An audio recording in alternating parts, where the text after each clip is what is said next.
On a deserted mountain road in Montana, a tiny, half-starved bobcat suddenly darted out and began chasing a patrol car, running on sheer panic and stubbornness as it refused to take its eyes off the middle-aged officer behind the wheel.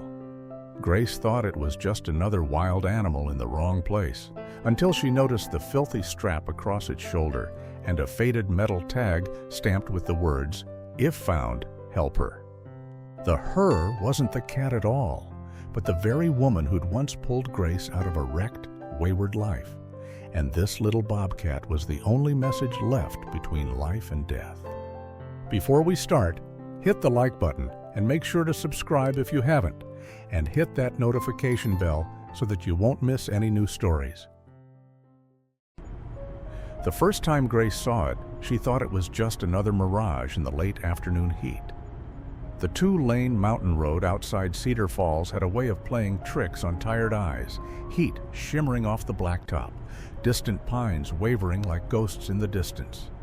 She'd been on patrol since dawn, running on too much coffee and not enough sleep, thinking about budget meetings and busted taillights and how her old sedan still needed new tires her car insurance barely helped with. Then the mirage darted along the shoulder of the road and nearly collided with her front bumper. Grace hit the brake, the patrol SUV lurching as the light bar rattled overhead. Dust and tiny rocks skittered ahead in a cloud. For a second, she only heard her own heartbeat and the ticking of the engine. The creature was small, no bigger than a farm cat, but the spots on its legs and the short bob tail told her exactly what it was. "Bobcat," she muttered, fingers tightening on the steering wheel. "You have got to be kidding me." Instead of bolting for the trees like every other wild thing she'd seen in 20 years of law enforcement, the little cat stayed right where it was, panting on the gravel. Its sides heaved as it sucked air, but its eyes, wide, gold, and startlingly focused, never left the front of her vehicle. Grace glanced in the rearview mirror. Nothing but empty road and a wall of dark pines. Somewhere up there, storm clouds were building. The radio had been talking about high winds and lightning all day, the kind of mountain storm that knocked out power and reminded folks why they still kept candles in the cupboard and home insurance paid up. The bobcat took a stumbling step toward the SUV. "Oh, no you don't," Grace whispered. She shifted into park and flicked on her hazard lights, the orange blink reflecting in the cat's eyes. For a moment, she just sat there, letting her training run through the checklist in her head. Wild animal, possible rabies, risk to traffic, call Fish and Wildlife, keep civilians back. She'd given this same speech in community meetings for years, right after the part about scams, medical bills, and calling the right number before you signed anything. But nothing in any manual said what to do when a wild animal wouldn't stop following your car. Behind her, tires hummed on asphalt. Silver SUV eased up and stopped. Then a long-haul truck rumbled to a halt in the opposite lane. Grace sighed. So much for keeping folks back. She opened her door and stepped out, the evening air cooler than she expected, carrying the smell of dust and pine sap. The trucker leaned out his window and cupped a hand around his mouth. "Officer, that little thing's been running in front of me for miles," he shouted. "Thought it was going to drop dead right there in the lane." On the other side, the SUV's passenger door opened and a little girl climbed out before her mother could grab her. The child's eyes went huge when she saw the bobcat. "Mom, it's just a kitten," she cried. "They're going to hit it."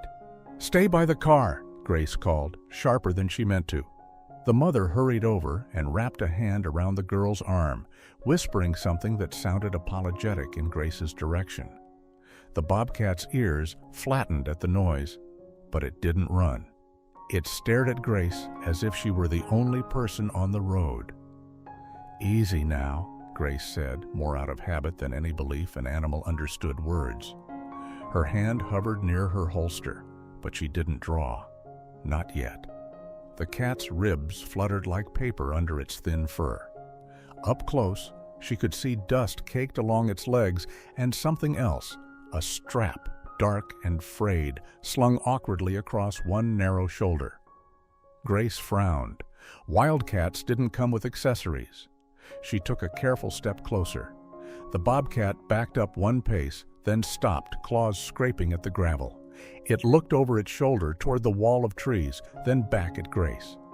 The movement was so deliberate, it almost felt like a question. "Lily's gonna love this," Grace muttered, thinking of the young wildlife officer who never missed a chance to lecture people about respecting the wild. Stray bobcat with hiking gear, just what we needed today. The trucker shifted his arm on the window frame. "You want me to try scaring it off?" he called. "I could honk." "Please don't," Grace said. "Last thing I want is it bolting under somebody's wheels." She squinted at the strap, wishing she'd remembered to schedule that eye exam her health insurance kept sending reminders about. There was definitely something metallic near the cat's shoulder, half hidden under mud and fur. A tag, a clip, whatever it was, it didn't belong on a wild animal. The little girl sniffled behind her. "Why won't it go back to the woods?" she asked, voice trembling. Grace didn't have an answer. She watched as the bobcat took another unsteady step toward her boots, then turned again, looking at the trees so hard its whole body seemed to lean that way. When it looked back, there was something almost pleading in its gaze. Not scared, not aggressive, desperate. A cold thread worked its way down Grace's spine. She'd seen that look before. In kids standing in the doorway of the station after a bad accident. In old men holding hospital bills they couldn't pay. In people who had run out of choices.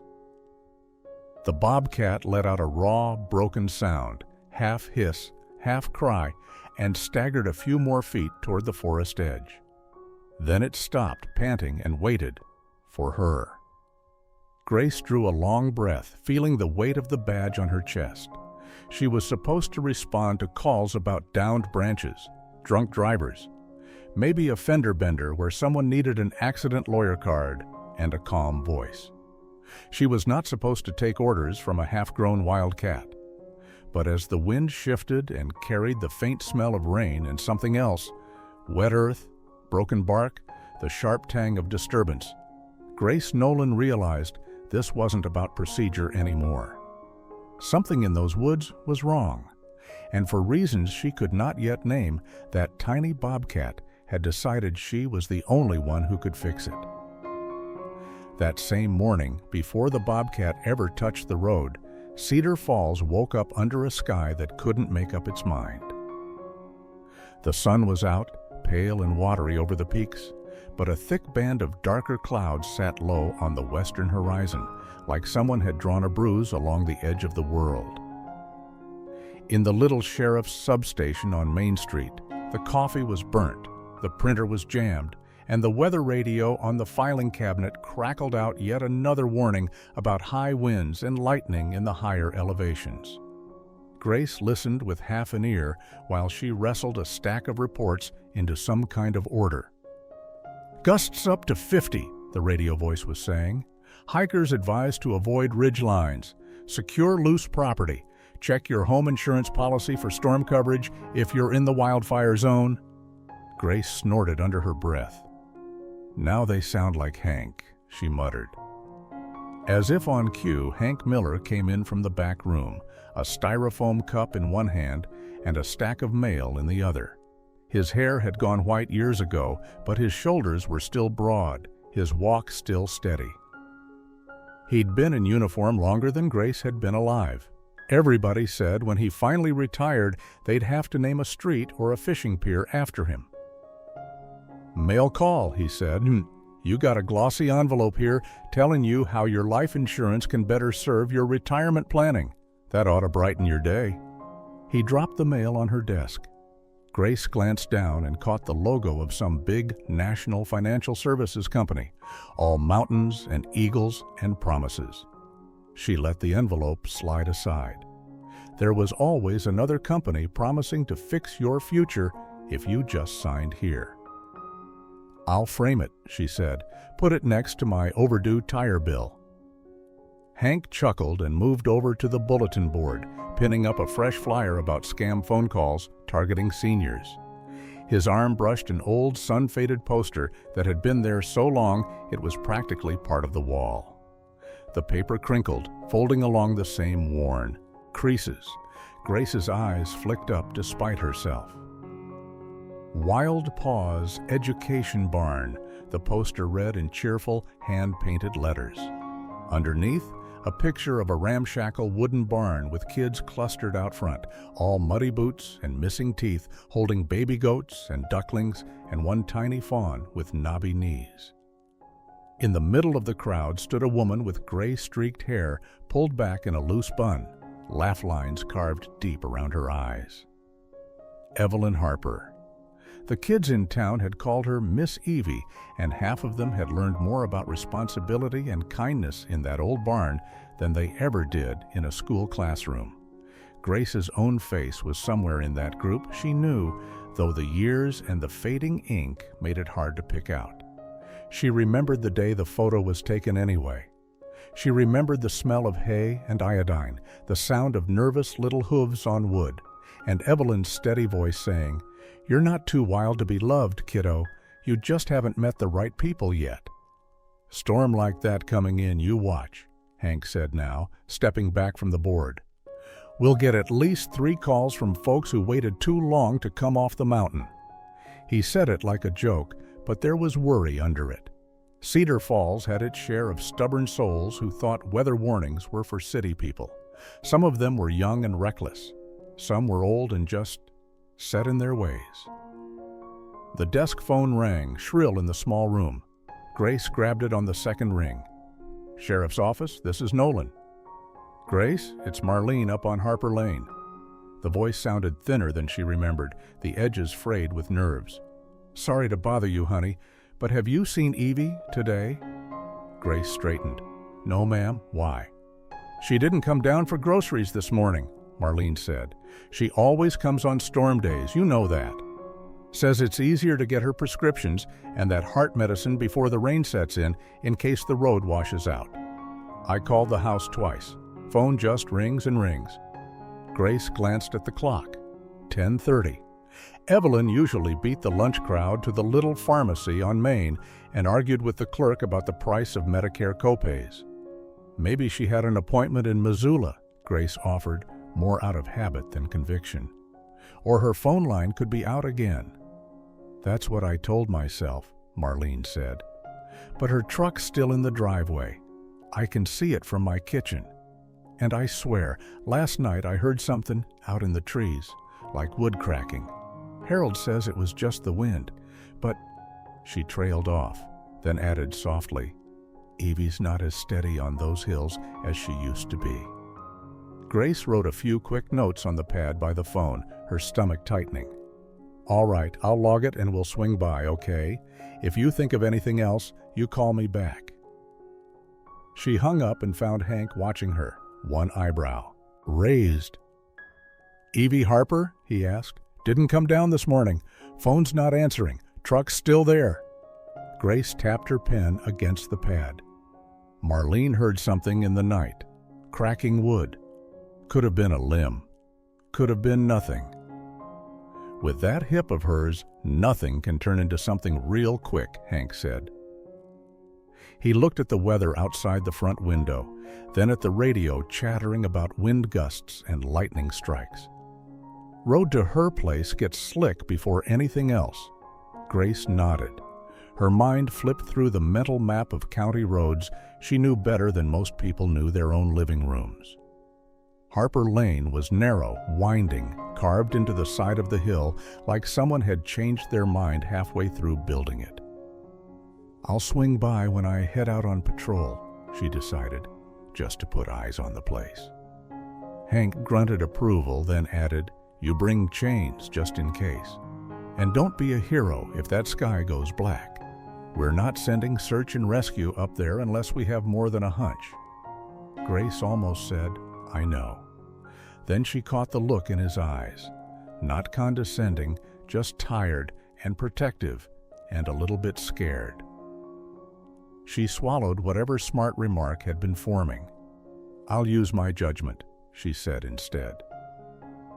He seemed satisfied with that and went back to his coffee, leaving her alone with the paperwork, the fading poster, and a growing knot under her ribs. A few hours later, when the afternoon light thinned and the clouds finally started their slow march over the peaks, Grace steered her patrol SUV up the narrow switchbacks toward Harper Lane. She noted the slick places automatically, the spots where a mudslide could take half the road, the drop-offs with no guardrails because the county budget never quite stretched that far. Evelyn's driveway was exactly where it had always been, marked by the leaning mailbox with the hand-painted paw prints. The old blue pickup truck sat beside the house, a dusting of pollen on the windshield, no fresh tracks leading away. Grace sat there a moment, engine idling, watching the silent house. No movement in the windows, no smoke from the chimney, no sign of the woman who had once stood between a wild, angry teenage girl and a world that wanted to write her off. A branch creaked somewhere up the slope, sharp and sudden. Grace's hand tightened on the steering wheel before she even thought about it. Something in her chest whispered that this was more than an old woman sleeping late. Hours later, when a tiny spotted shadow would appear in her headlights down on the highway, she would remember this moment. The stillness of the house, the empty driveway, the knot in her gut, and realize it was the first quiet tug of the same thread. The Bobcat had not found her by accident. It had come looking because someone up on that hill had sent it. Traffic had stacked up in both directions now, a crooked line of cars on the mountain road. A few drivers stood outside with their phones up, filming, because that was what people did when something strange happened, and nobody yet knew if it was tragic or heartwarming. Grace paced the shoulder, one eye on the Bobcat, one eye on the people. The last thing she needed was somebody trying to play hero and ending up needing an accident lawyer because they'd gotten too close to a wild animal. The Bobcat stayed put. It sat on the gravel, front paws braced, sides heaving. That strap across its narrow chest tugged at her attention like a loose thread. She clicked her radio. "Lily, where are you?" Static, then, "2 minutes out. I can see your lights." Good. If this turned out to be an illegal collar or somebody's backyard pet, she wanted fish and wildlife right there, not just the sheriff's office. Public perception mattered almost as much as having decent health insurance. People only saw the 30 seconds that made it into their feed. A dusty green pickup eased onto the shoulder behind her SUV. Lily Torres hopped out before the engine stopped, tanned state patch on her sleeve, binoculars bouncing against her chest as she walked up. "That our star?" she asked, nodding toward the little cat. "Won't go away, won't go back to the woods," Grace said. "And it's wearing something." Lily lifted the binoculars and focused. "Young Bobcat," she murmured. "Too thin. And, yeah, you're right. There's a strap. Little harness, maybe." She lowered the binoculars, pulled out her phone, and zoomed in as far as the camera would go. She snapped a few pictures, then squinted at the screen, pinching and sliding her fingers. "Come on, sweetheart. Hold still," she whispered. The Bobcat shifted, then froze again. Its yellow eyes never left Grace. "There's a tag," Lily said. "Metal plate on the strap, mud all over it, but I can see letters." Grace stepped closer so they could both see the tiny screen. The picture was grainy, but the little rectangle of metal was clear enough. Under a smear of dirt, there were faint bumps where someone had stamped words. Lily bumped the brightness and contrast. The letters sharpened. "If found," she read slowly. "Help her. Call." The rest of the line was nothing but brown blur. Whatever numbers had been there were buried. A low whistle sounded behind them. Hank had arrived without Grace noticing, his cruiser wedged in behind Lily's truck. He stepped up now, squinting at the phone over Lily's shoulder. "Let me see that," he said. Lily handed it over. Hank tilted the screen, angling it to catch the light. Grace watched his face. She saw the moment recognition hit. "I'll be," he breathed. "That's Evie's tag." Grace felt her stomach tighten. "What?" "The way the corners are filed, the crooked letters," Hank said. "Evelyn Harper's been making little ID tags like that for years. Collars for barn cats, dogs, grandkids' backpacks, you name it." The wind shifted, cooler now, carrying the faint smell of damp earth down off the ridge. For a second, the parked cars and humming engines all seemed far away. Grace saw the paw print mailbox on Harper Lane, the faded poster on the station wall, the old blue pickup still sitting in Evelyn's driveway that morning. If found, help her. Call. "Her who?" Lily asked softly. "The cat?" Hank shook his head. "No, Evie wouldn't write like that for animals. For critters, she'd put a name or her address. Help her." He met Grace's eyes. "That sounds like a person." Silence settled over the shoulder of the road. Grace looked at the Bobcat again. It had turned its head toward the trees, body leaning just slightly uphill. Then it looked back at her with that same fierce, desperate focus, and the prickle along her spine came back stronger. This wasn't just a lost animal. It was on an errand. She thumbed her radio. "Dispatch, this is Nolan. Log a welfare check for Evelyn Harper on Harper Lane. Phone not answering, vehicle on scene, possible fall or medical emergency. Put search and rescue on standby and notify EMS." "Copy, Nolan," the dispatcher replied. Grace could picture it too clearly, the steep driveway, the drop-offs behind, wet pine needles on hard ground. If a tree had gone down in the night, if Evie had slipped, it wouldn't take long for a simple accident to turn into the kind of story that left families drowning in medical bills and paperwork, wondering if they'd planned enough, if those life insurance brochures in the mail had been worth reading. The Bobcat gave a rasping little cry and took a few steps toward the tree line, then stopped and looked back as if checking whether she'd understood. Hank followed its gaze. "You don't think I don't know what I think yet," Grace said. "But I know Evie, and I know that hill. If she had a chance to send word, she'd use whatever she had." She holstered her radio, feeling the weight of choice settle on her shoulders. Procedure said, "Wait, gather more information, let the system spin up at its own speed." The tiny Bobcat on the shoulder had other ideas.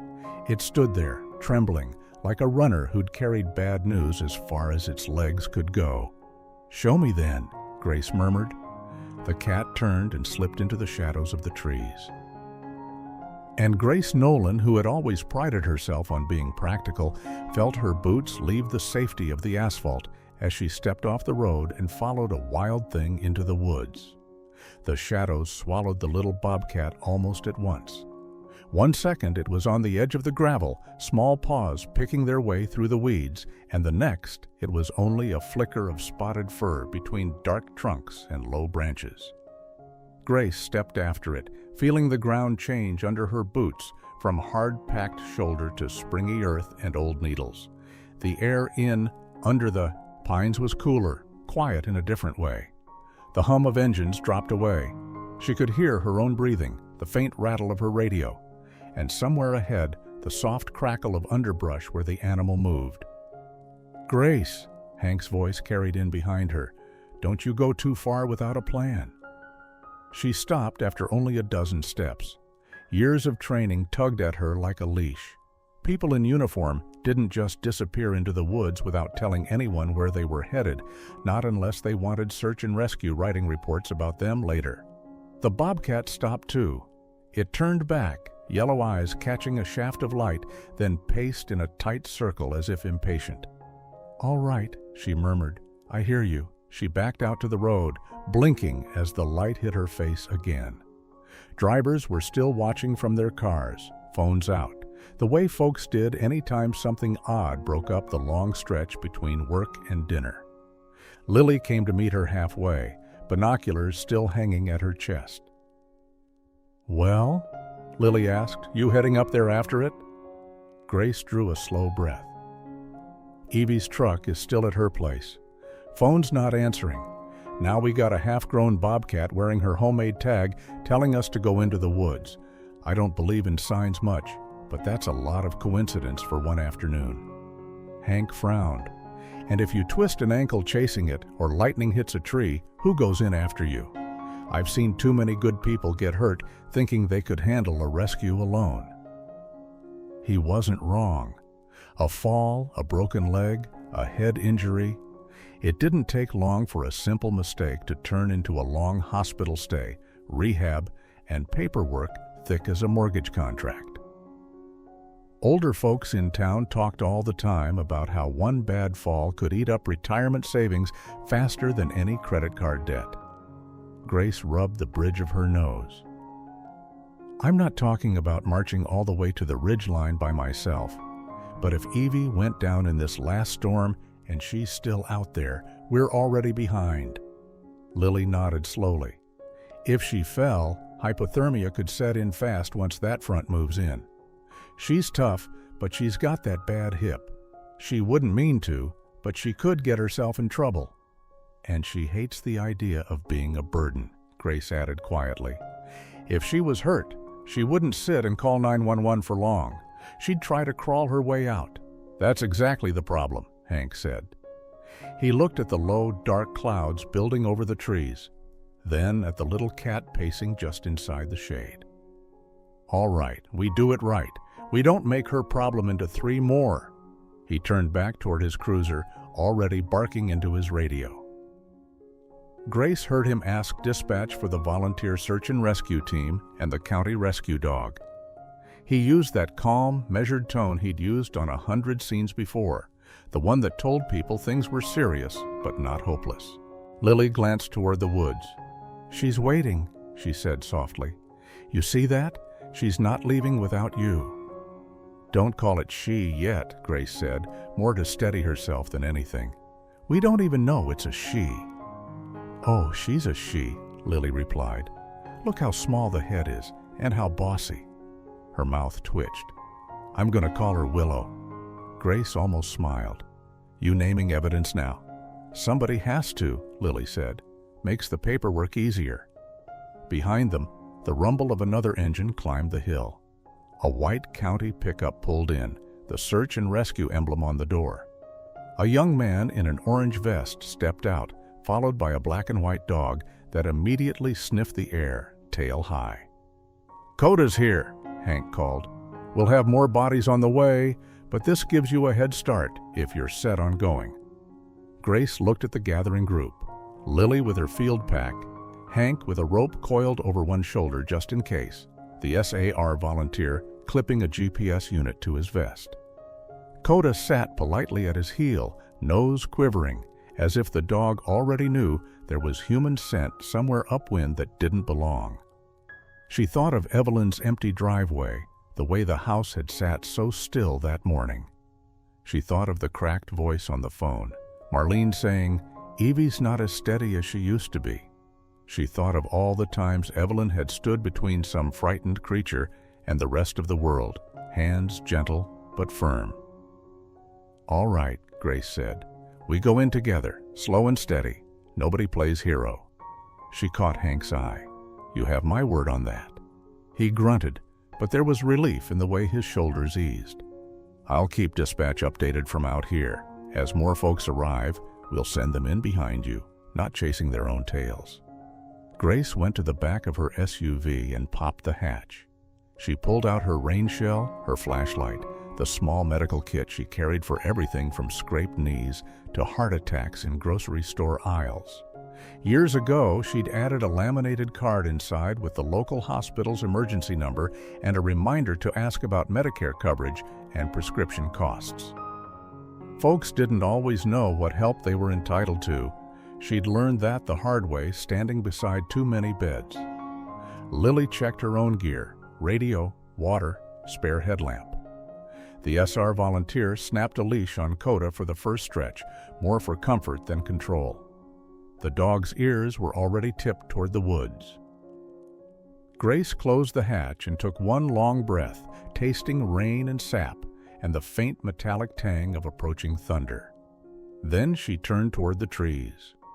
Willow stood just beyond the first line of trunks, tail flicking, ears forward. When Grace met her gaze, the little bobcat gave a low, hoarse cry and took a few steps uphill, pausing to look back.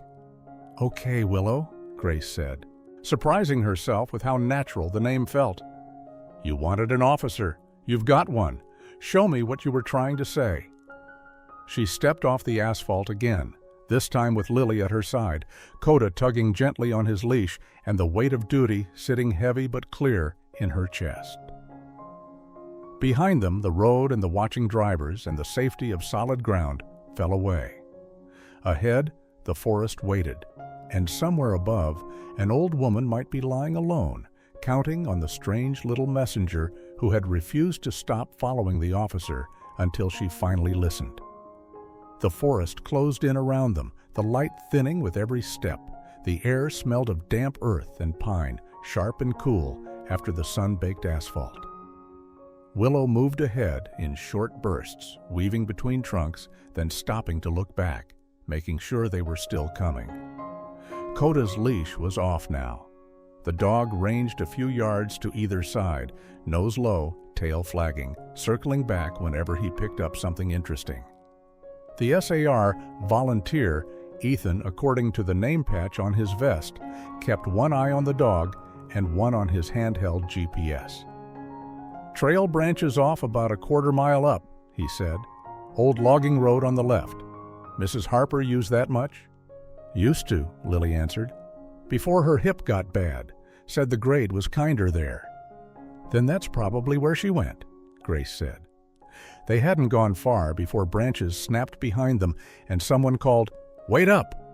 Footsteps pounded on the duff. A lanky teenager in an oversized orange vest appeared, breathless, curls escaping from under her knit cap. "Sorry," she gasped. "Granddad wouldn't let me leave without finding my boots." "Maya?" Grace asked. She knew the girl's face from school events and from watching her grow taller every year at the fall festival. Maya nodded, cheeks flushed. "I know all Miss Evie's old trails. I was supposed to help her with the fawns this spring." Her voice wobbled just a little on the last words, but she swallowed it down. "Please don't tell me to stay back." Grace thought of the steep ground ahead, the slick places, the way a fall could land a kid in the emergency room with a cast and a stack of medical bills that scared their parents worse than the injury.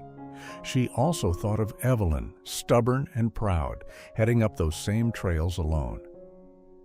"You stay between me and Lily," Grace said. "You watch your feet, and if I say stop, you stop. Deal?" "Deal," Maya said immediately.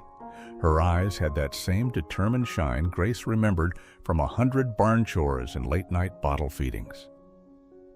They pushed on. The slope grew steeper, the ground softer, small stones sliding under their soles.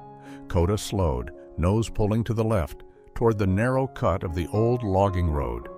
Willow took the same line without hesitation. They found the first sign there, a broken hiking pole lying in the damp leaves, splintered clean, in two. Lily picked it up, turned it over, and showed Grace the strip of faded floral tape wrapped around the grip. "That's hers," Maya said quietly. "She wraps all her poles so they don't slip." A few yards farther on, a scrap of bright blue caught in a low branch. Maya plucked it free. It was a piece of wool scarf, the yarn still carrying the faint, familiar smell of lavender and wood smoke. "That's definitely hers," Maya whispered. The clouds had thickened while they climbed. The light turned gray, then bruised purple. Thunder rolled somewhere far off, the sound crawling down the mountain like a warning. The breeze picked up, cool against their faces. "Storm's moving faster than they said," Ethan muttered. "We'll want to be headed down before the real stuff hits." "First we find her," Grace said. Willow scrambled up a slight rise, claws scratching rock. She paused on a mossy outcrop, then dropped out of sight on the far side. When Grace and Lily reached the spot, they saw why. The old road had narrowed to a shelf cut into the hillside. On the left, the slope climbed up in a tangle of roots and stones. On the right, it fell away sharply, not straight down, but steep enough that a bad slide could carry a person a long way. "Everybody slow," Grace said, "one at a time over this part. 3 points of contact." She stepped onto the shelf, testing each footfall, feeling the give of damp soil under her boots. Behind her, she could hear Maya breathing, Coda's nails scraping, Ethan's gear clinking softly. About halfway across, a rock shifted under Maya's foot. There was a sudden grind, a shower of pebbles, and then a small, choked cry as she pitched toward the open side. Grace had moved before she knew she was moving. She pivoted, dropped her weight low, and grabbed for the bright orange of the vest. Her fingers hooked fabric just as Maya's leading foot skidded out from under her. For a split second, the girl's whole body hung over nothing, legs scrabbling, dirt and stones rattling down the slope below. Coda lunged, barking wildly. Willow let out a sharp, cutting scream that echoed off the trees. "Gotcha," Grace grunted, hauling back with everything she had. Lily grabbed Maya's other arm, and together they dragged her upright onto the narrow track. Maya clung to a tree trunk, shaking, eyes huge. "I'm okay," she said, though her voice told a different story. Grace's heart pounded hard enough to make her ribs ache. She could picture, too easily, what would have happened if she'd been a half-second slower. The tumble, the broken bones, the call for a helicopter if the weather allowed it, the months of rehab and forms and someone's retirement savings disappearing one copay at a time. "You take small steps. You hear me?" Grace said, gentler than the words sounded. "No rushing. We don't need 2 people in trouble today." Maya nodded, swallowing hard. "Yes, ma'am. Sorry." "Nothing to be sorry about," Lily said. "You caught yourself. That's what matters. Now we move on." They reached more solid ground again, and the tension eased a fraction. The first big drops of rain began to fall, cold splats that darkened the dust and turned it to slick mud in seconds. The smell of wet pine rose around them. Willow climbed higher, her coat darkened by rain, ears flattened against the wind. She no longer moved in those hesitant bursts. Now there was urgency in every step, as if some inner clock was running down. "There," Ethan said suddenly. They had come to a break in the trees. The ground fell away more steeply here, forming a narrow ravine choked with rocks and fallen branches. From somewhere below came a faint metallic tapping, as if something small and hard shifted against stone. It was almost lost under the rustle of rain and the distant rumble of thunder. Coda stood at the edge, tail stiff, nose working furiously. He let out a deep, insistent bark and looked back at Grace, then down again. Willow reached a jutting rock that overhung the ravine and stopped. Her whole body shook, whether from cold or fear, Grace couldn't tell. The bobcat lifted her head and screamed, a raw, ragged sound that didn't sound like it could come from something so small. This time, when the echoes died, another sound floated up from below. A faint, hoarse voice carried on the damp air. Grace felt every hair on her arms stand up. They hadn't found Evelyn yet, but they were close. "Quiet," Grace said, though nobody had been talking. The rain had turned into a steady curtain, pattering on hoods and hats, drumming on leaves. Thunder rolled again, closer now, but there was no mistaking the sound that had floated up from the ravine. A voice, thin and rough, but a voice. "Help!" It came again, barely there. "Down? Here." Maya clapped a hand over her mouth. Lily's eyes met Grace's, wide and steady at the same time. "That's her," Lily said. Grace crawled the last few feet to the edge, mud soaking into the knees of her uniform pants. She lay flat, belly against the cold, wet ground, and inched forward until she could see over. The ravine was narrower than she'd thought, but deep, the sides chewed out by years of spring runoff. A fallen tree trunk lay wedged at an angle, its roots ripped from the bank, its branches snapped and tangled like broken ribs. Against that trunk, half buried in stone and earth and torn roots, lay a small human shape. "Mrs. Harper," Grace shouted, rain blowing into her face. "Evelyn, it's Grace Nolan." For a second, she thought there would be no answer. Then the figure moved, just a little, and a pale face turned upward. Mud streaked one cheek. Gray hair was plastered to a lined forehead. Even from that distance, Grace could see the strain in the woman's eyes. "Grace?"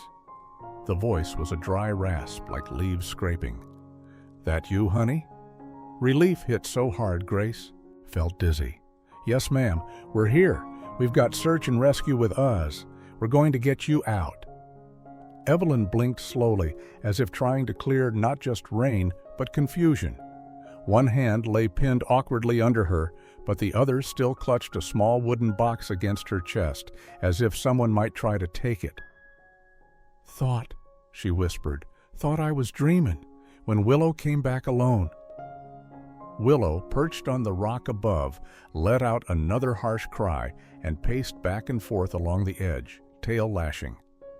"We've got her," Grace called down because it felt important to say. "Willow found us." Ethan dropped to his knees beside Grace, already uncoiling rope. "We'll need an anchor up here," he said.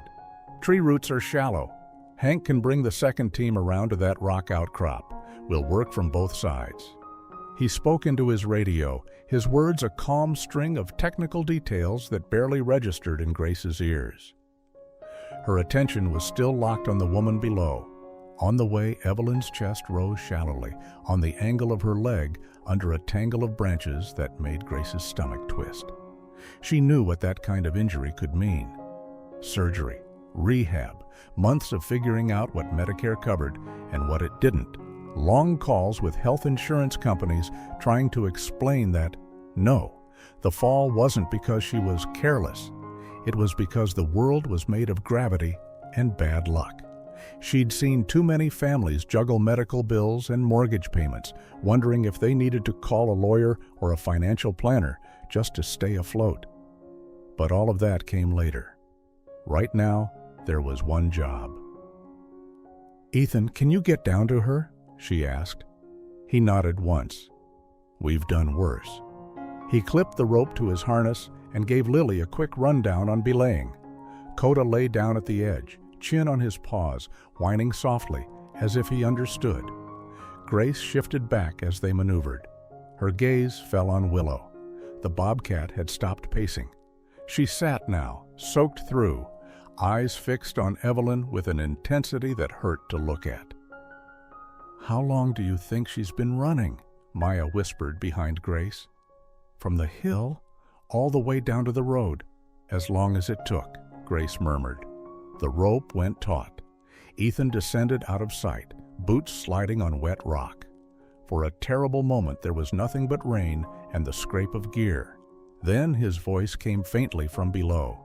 "I'm with her, she's conscious. Pulse is weak but steady. Right leg's trapped under this trunk. We'll need the spreader from the truck or a jack to lift it clean. Don't want to crush her worse." "Copy that," Hank's voice crackled over the radio. "Tools are on the way. ETA 10 minutes. 10 minutes on a hillside in the rain felt like an hour. "Grace!" The sound of her name pulled her back to the edge. Evelyn was looking up, eyes clearer now, as if having another, human face in sight anchored her. Ethan had wedged himself between the trunk and the bank, one arm braced, one hand on her shoulder.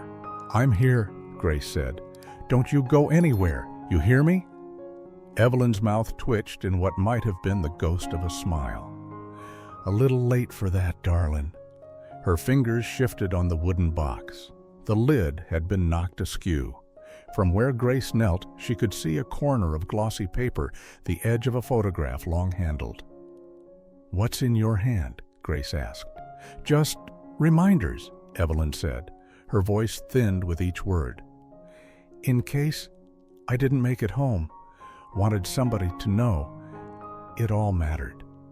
"Don't talk like that," Grace said, more sharply than she meant. Rain ran down her temples and into her collar. "You're going to the hospital. You'll give every nurse hell. They'll write articles about your bedside manner." Evelyn ignored that. Her gaze tracked past Grace, up to the little shape on the rock above. "You found an officer, didn't you, girl?" she whispered. "Good. Good, Willow." Willow answered with a soft, broken sound. "I couldn't reach the radio," Evelyn said, drifting back toward Grace again. "Tree took my leg out from under me. Couldn't move it. Knew nobody'd miss me till tonight, maybe tomorrow. Only one I had was her." Her fingers twitched on the strap across Willow's chest as if she were seeing it in her mind. "Took that old tag from the barn. Told her, find Grace, find the officer. You'd come, always did, even when you were 12 and mad at the whole darn world." The words hit harder than any gust of wind. For a second, the ravine blurred. Grace wasn't looking down on a trapped old woman anymore. She was standing in the warm, dusty dim of the Wild Paws barn, a gangly kid with a chip on her shoulder and a court date hanging over her head. She could smell hay and iodine, hear the nervous bleat of a lamb, feel the weight of a small, terrified creature in her arms. "You're not too wild to be loved, kiddo," Evelyn's younger voice said in memory. "You just got dropped in the wrong pasture for a while. We can fix that." She had said it so matter-of-factly, like Grace's whole life wasn't a mess of bad decisions and worse circumstances. Like something as simple as steady work and decent choices and showing up when you said you would could rewrite a story everyone else thought was already over. Grace had left that barn different than she'd entered it. And now, years later, the woman who had given her that chance was lying in a hole in the earth, having trusted a half-grown bobcat to run down a mountain, reach a highway, and somehow flag down the one girl she'd once called too wild and too good to waste. The knot in Grace's chest broke. She didn't feel it coming. One moment she was holding it all tight, the way she always did, fear and anger and duty packed down, like snow on a winter roof, and the next it overflowed. Her throat closed, her eyes flooded. She pressed the back of her hand against her mouth, but the first sob slipped out anyway, raw and helpless. Maya's hand touched her shoulder, light and unsure. Lily pretended to adjust the rope, giving her a moment's cover. Even the dog was quiet.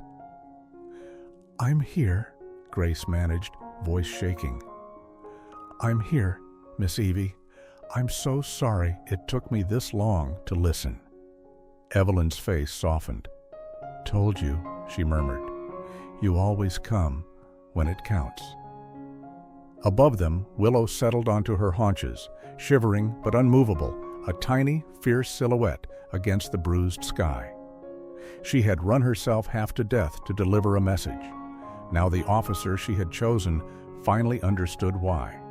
And for the first time in a very long time, Grace Nolan let herself cry where other people could see her. The rest of it happened in a blur of rain and shouted instructions. More rescuers arrived, their bright vests flashing against the dark trees. Someone brought the spreader tool from the truck, a compact hydraulic jack they used for car wrecks and fallen logs. Ropes were anchored around the thickest trees, knots checked and rechecked. Ethan's voice floated up from the ravine as he guided them, calm in that professional way that said he'd done this before and knew how quickly a rescue could become a recovery if people rushed.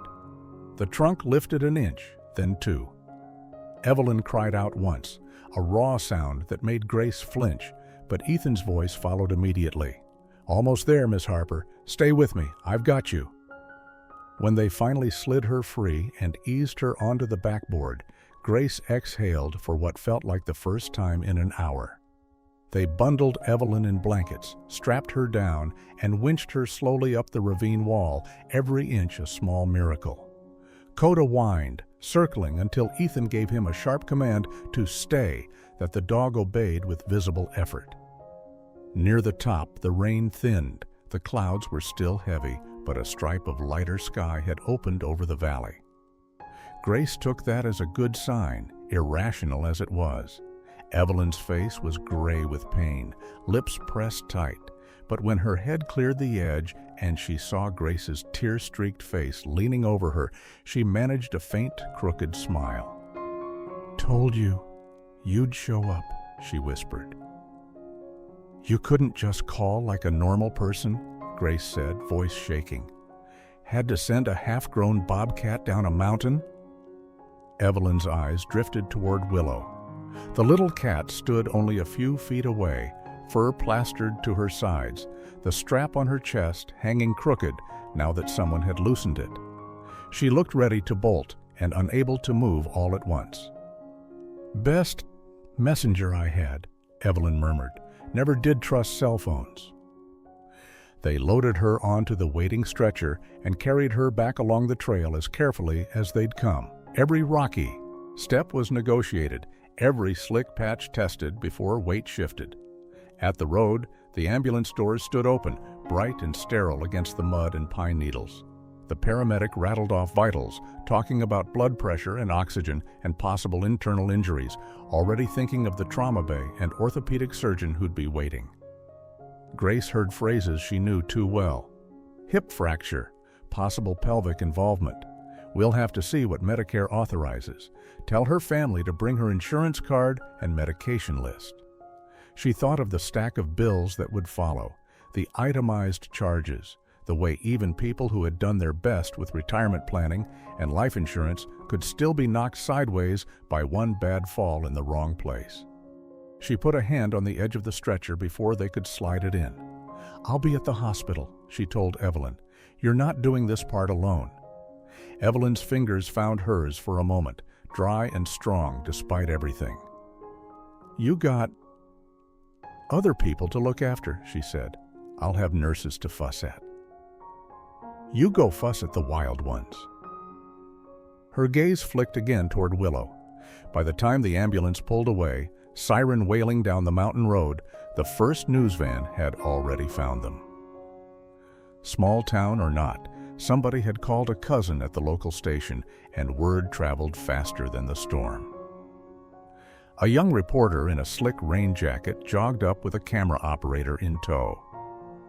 "Officer Nolan, can you tell us what happened up there?" she asked, breath puffing in the cool air. "We're hearing a bobcat led you to a missing woman. Is that true?" Grace's first instinct was to shut it down. The last thing she wanted was to turn Evelyn's pain into a spectacle. But she also knew stories like this had a way of growing wild on their own if you didn't put a fence around the facts. And there was something else too, the thought of donations, of people moved enough by this to help with rehab costs or repairs to that old barn.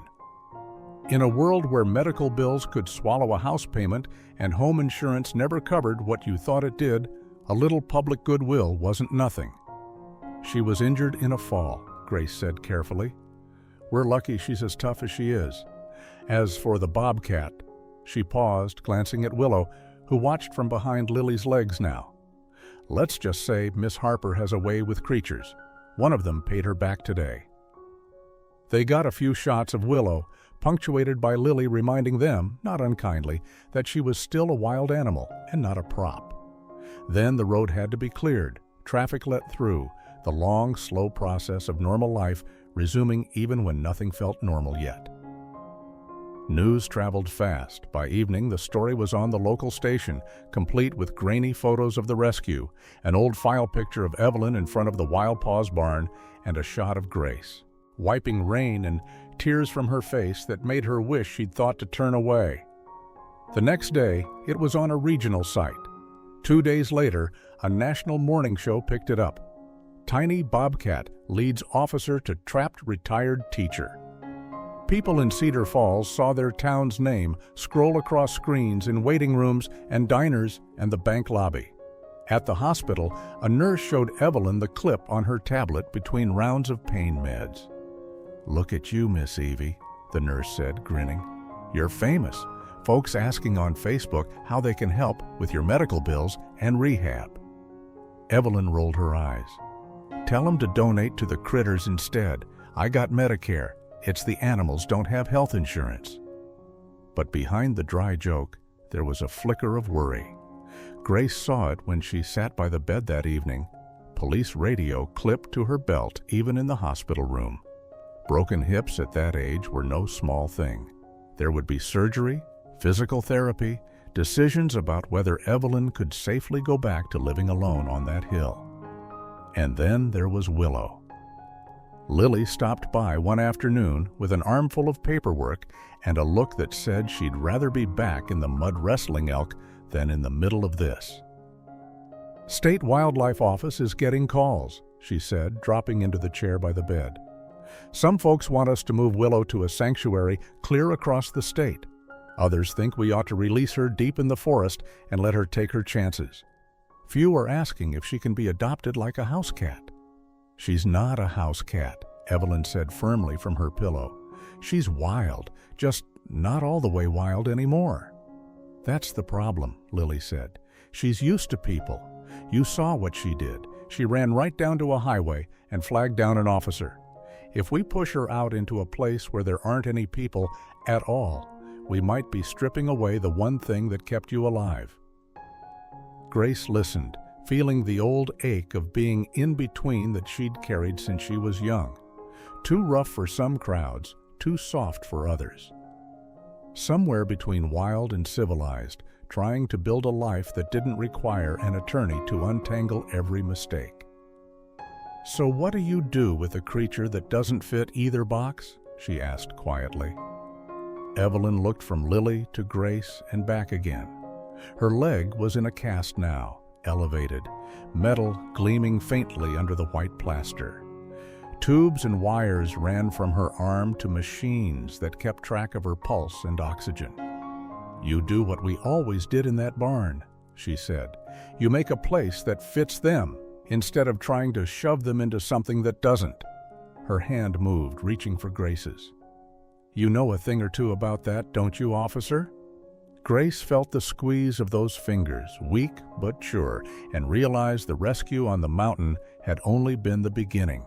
Now came the harder part, figuring out how to honor the wild heart that had saved a life without taking away the very thing that made it wild. Spring came late to Cedar Falls that year, but when it finally arrived, the hills went from gray to soft green almost overnight. On Harper Lane, the old barn that had leaned and sagged for years now stood straighter than anyone remembered. The town had put it back on its feet. Folks brought hammers and paint, the way they once brought casseroles. Retired carpenters, church ladies, high school kids, even a couple from out of state who'd seen the story online and driven up to help for a Saturday. The hardware store donated lumber. A coffee can sat on the bank counter so people could slip in a few dollars between mortgage payments and grocery runs to help with Evelyn's rehab and the work on the barn. They patched the roof, braced the beams, and built a run of tall fencing onto the back. Inside it were logs to climb, rocks to sun on, hollow spaces to hide in. It wasn't wild forest, and it wasn't a cage.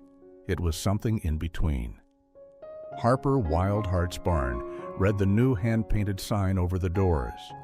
Under it, in smaller letters, "A place for wild souls and the people who love them." On a soft Saturday morning, a line of kids and grandparents moved slowly past that sign to a wooden rail at the back of the property. Their voices fell to a hush as they leaned on it and looked down into the largest enclosure. "There she is," Maya whispered, touching the faint scar on her knee without thinking. She pointed toward a patch of shade near the fence. Willow lay there, half in sun, half in shadow. The strap that had once carried Evelyn's desperate message still crossed her chest, cleaned and shortened so it no longer dragged. The little metal tag was gone now, sitting in a frame inside the barn beside a faded photograph and a clipping from the local paper. "Tiny Bobcat won't stop following the officer." Evelyn sat nearby in a sturdy chair, her legs stiff but strong enough to get her around with a cane. Medicare and a decent supplemental health insurance plan had handled most of the hospital bills. Months of work and sheer stubbornness had done the rest. "Remember," she told the children gathered at the rail, "she's not a pet. You don't whistle, you don't tap, you don't try to call her over. You just stand quiet and let her be what she is." "What is she?" a boy asked. "Is she wild or tame?" Evelyn's mouth curved. "She's Willow," she said. "That's enough." Grace stood off to the side in uniform, having come straight from the station. The sheriff had urged her to take more time off, maybe talk to someone about the fear and the tears on that hillside, but she found her shoulders loosening every time she walked into this place.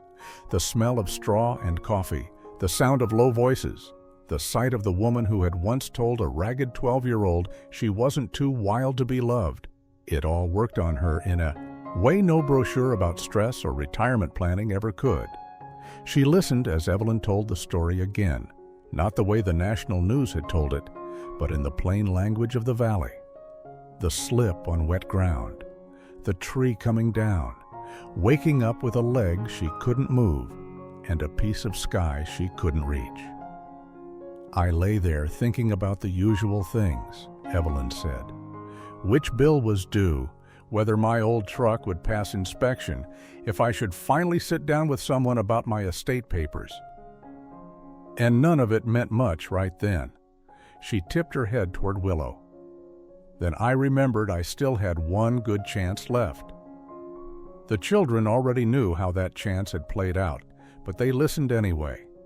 They'd seen the photos taped up inside, ropes and helmets, a stretcher, a tiny soaked cat on a rock above a deep cut in the earth. When the last car rattled back down toward town that afternoon, the barn grew quiet. Light slanted in through the high windows. Somewhere inside, a phone rang at the little front desk, somebody asking about visiting hours, or how to volunteer, or whether they could give in memory of a loved one.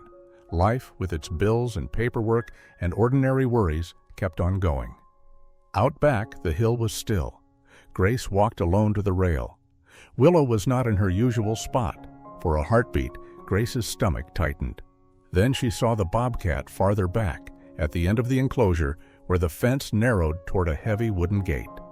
The gate stood open. Beyond it, a narrow fenced run climbed into a wedge of true forest, real slope and rock and pine. It was part of the compromise Lily had worked out with the state after long meetings about wildlife law and liability. Willow could come and go on that path as she pleased, while staff kept quiet watch. No one could say she was being kept like a house cat, and no one had to lie awake worrying she'd run straight back to the highway. Willow stood in the mouth of that run, nose lifted, body pointed uphill. Her tail flicked once. Every line of her said wild. She took a slow step forward. Grace's hand tightened on the rail. She knew, as surely as she'd known anything, that if Willow walked into those trees and never returned, nobody here would call her ungrateful. Creatures left, children grew up, friends moved on. Love couldn't stop it. Instead, Willow turned her head. Her eyes met Grace's across the enclosure. For one long breath, they simply looked at each other, the officer on the rail and the little cat who had dragged her down a ravine and back into her own heart. Then Willow did something that made Grace's throat ache all over again. She stepped away from the open gate and padded back down toward the barn, easy and sure. At the nearest post, she rose, set her paws against the rough wood, and leaned forward until her forehead touched the place where Grace's hand lay. The pressure was light, just a bump. It felt like a promise. "Hey, girl," Grace said quietly. "Just making sure we're still here?" Willow's ears flicked. She dropped back to the ground and slipped along the fence, vanishing into a corner that smelled of pine and safety. Grace stayed where she was, listening to the quiet, feeling that small warmth fade from her skin. She thought of the day on the road when she'd almost kept driving. How close she had come to letting fear and policy and the long habit of caution drown out the simple tug in her chest that said, "Stop, look, this matters." "I used to think wild things didn't need us," she said at last, half to the trees and half to herself. "Now I know better." She glanced toward the dark edge of forest where Willow might someday disappear for good, and to her surprise felt no dread at all. If that day came, it would be because the Bobcat had chosen her own path again, the way she'd chosen to run for help, the way she'd chosen to come back. "Sometimes," Grace went on, "they're the ones who come back to remind us we still can be saved." Inside the barn, Evelyn's laugh floated through the open doors. A hammer tapped once, twice, as someone finished a last bit of trim. The phone rang again, and under the soft Montana sky, one tiny bobcat and one tired officer kept watch over a place built for wild hearts and second chances, proof to anyone willing to see it that no matter how far you wander, there is still a way home. Thank you for joining us on this journey. Before you scroll away, tell me this. Do you believe a bond like theirs could really exist? If this story touched your heart, drop a 1 in the comments so I know you're still with me. And don't forget to subscribe, because the next story might just remind you that sometimes the wild loves us back in ways we'll never forget.